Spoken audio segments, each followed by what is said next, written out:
সাকিবিয়ানরা অবশেষে প্রবাসীদের মাথাতে মালয়েশিয়াতে কিন্তু শাকিব খানের তুফান মুক্তি পেতে যাচ্ছে। সাকিবিয়ানরা আপনাদের কিন্তু খুশির খবর, শাকিব খানের ছবি কিন্তু মালয়েশিয়াতে মুক্তি পেতে যাচ্ছে প্রবাসীদের মাথাতে। তো লাইক দিয়ে সম্পূর্ণ ভিডিওটা দেখতে থাকেন, চ্যানেলে নতুন হলে সাবস্ক্রাইব করবেন। রায়হান রাফি পরিচালিত বহুল আলোচিত সিনেমা তুফান মুক্তি পেতে যাচ্ছে মালয়েশিয়ায়। শাকিব খান ও কলকাতার জনপ্রিয় নায়িকা মিমি চক্রবর্তী অভিনীত সিনেমাটি প্রবাসীদের মাতাবে বলেই বিশ্বাস সেখানকার বাঙালিদের। তুফান মুক্তি পাচ্ছে শুনে মালয়েশিয়ার প্রবাসী বাংলাদেশিরা বেশ উচ্ছ্বসিত।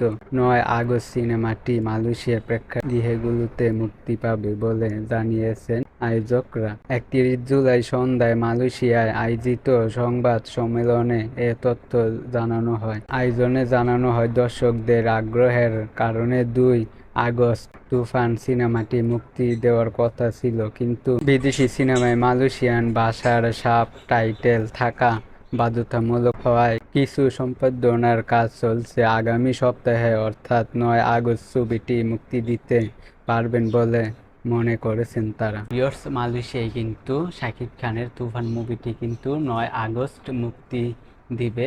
৯ আগস্ট থেকে কিন্তু প্রবাসীরা মালয়েশিয়ার, তো তারা কিন্তু দেখতে পারবে। তো গাইস, অবশ্যই মালয়েশিয়াতে অবশ্যই অনেক প্রবাসীরা দেখবে।